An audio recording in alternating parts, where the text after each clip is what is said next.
Hoje a gente vai mergulhar num estudo devocional bem interessante sobre vitalidade espiritual. E a ideia central dele é, na verdade, uma provocação, sabe? Pensa só, o que acontece quando a nossa fé, que deveria ser algo vivo, vira só uma fórmula, uma coisa que a gente repete sem pensar?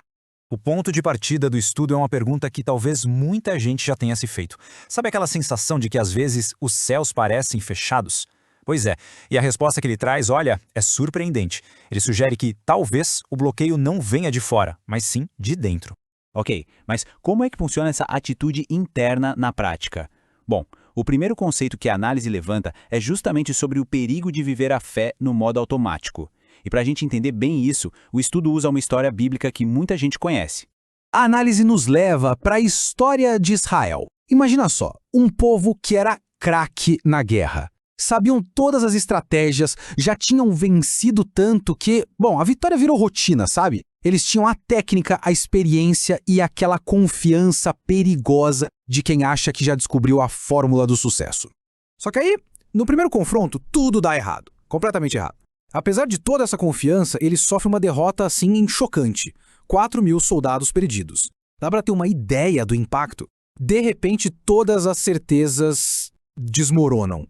E o que eles fazem? Em vez de parar e pensar, espera aí, onde foi que a gente errou? O estudo mostra que eles foram direto para um atalho, para uma fórmula. A lógica foi mais ou menos assim. Já sei, vamos trazer a Arca da Aliança. É o nosso objeto mais sagrado. Só de ela estar aqui, a vitória está garantida. Pois é. A estratégia foi um desastre completo. Na batalha seguinte, com a arca lá, no meio de todo mundo, a coisa foi ainda pior. 30.000 homens a mais morreram. Ou seja, a tal fórmula mágica não funcionou. De jeito nenhum. Então, o que a gente tira disso? O ponto principal do estudo aqui é que o preço de viver nesse piloto automático espiritual foi altíssimo. Não foi só uma derrota na guerra, entende? Foi a perda do povo, de uma geração de filhos, da própria presença sagrada que foi capturada e até da liderança. E agora que a análise fica ainda mais interessante porque ela nos mostra um contraste muito forte. A gente vai acompanhar o que aconteceu com a arca depois de ser capturada, quando ela foi parar em duas casas totalmente diferentes. E o que acontece em cada uma delas, nossa, ilustra perfeitamente a ideia central desse estudo. Olha só que coisa! É a mesma arca, o mesmíssimo objeto sagrado, mas dependendo da casa onde ela está, o resultado é o oposto. E isso nos leva a um dos pontos-chave do estudo. A questão não é só o conteúdo, a arca em si, mas o recipiente, ou seja, a atitude de quem a recebe. Na primeira casa, por exemplo, a arca foi tratada como, sei lá, um objeto comum. Ficou lá, encostada, quase como um móvel antigo que a gente guarda no porão.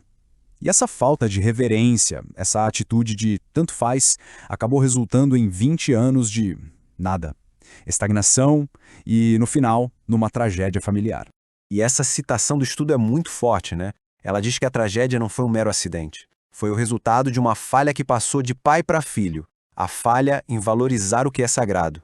Isso mostra que só saber o ritual, a receita de bolo, não adiantou nada sem a reverência, sem o sentimento certo no coração. Beleza, agora vamos virar a página e ir para a segunda casa, a casa de Obed-Edom. Aqui a história muda da água para o vinho. A pergunta é, o que essa família fez de tão diferente para ter um resultado, bom, completamente oposto? E o mais curioso é que Obed-Edom era assim a pessoa menos provável para essa história. O estudo descreve como alguém pobre, que não fazia parte da elite religiosa e ainda por cima morava em território inimigo. Quer dizer, o cenário era todo contra. Mas foi justamente a atitude da família dele que virou o jogo. Então o que eles fizeram? A estratégia, segundo o estudo, foi bem simples, mas ao mesmo tempo muito profunda. Eles transformaram a honra à presença no projeto de vida da família inteira. Não era mais uma coisa na lista de afazeres, sabe? Era o afazer, a prioridade número 1.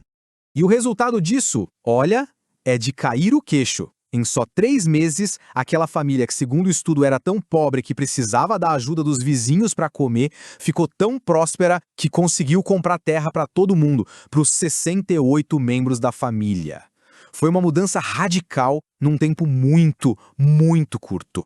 E essa transformação incrível que nos leva para a parte final, e talvez a mais desafiadora de toda essa análise. O estudo bate muito numa tecla aqui.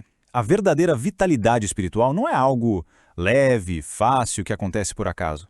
Ela exige responsabilidade. A glória, como ele chama, tem um peso de verdade.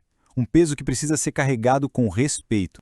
E parece que o rei Davi finalmente entendeu a lição. Quando ele foi buscar a arca, ele sacou qual tinha sido o erro. A presença não podia ser transportada de qualquer jeito, numa carroça que era a fórmula fácil. Não, ela exigia o custo pessoal, o esforço, a responsabilidade de ser carregada nos ombros das pessoas. E chegamos à conclusão do estudo.